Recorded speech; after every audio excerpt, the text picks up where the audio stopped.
তো আজকে জানবো আমাদের ছোটবেলায় কিছু ভুল ধারণা। তোর ছোটবেলার ভুল ধারণা কি ছিল? আমি ছোটবেলায় ভাবতাম শেখ হাসিনা বঙ্গবন্ধুর বউ।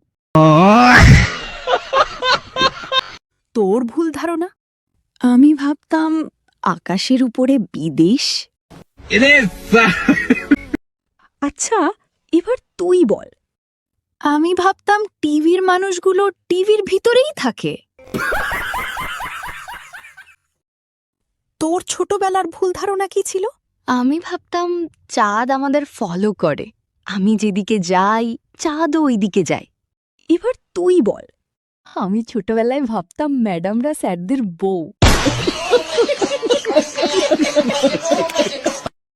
কমেন্টে বলো তোমাদের ছোটবেলার সবচেয়ে আজব ভুল ধারণা কি ছিল। আর আমার চ্যানেলটাকে সাবস্ক্রাইব করবে। Bye bye.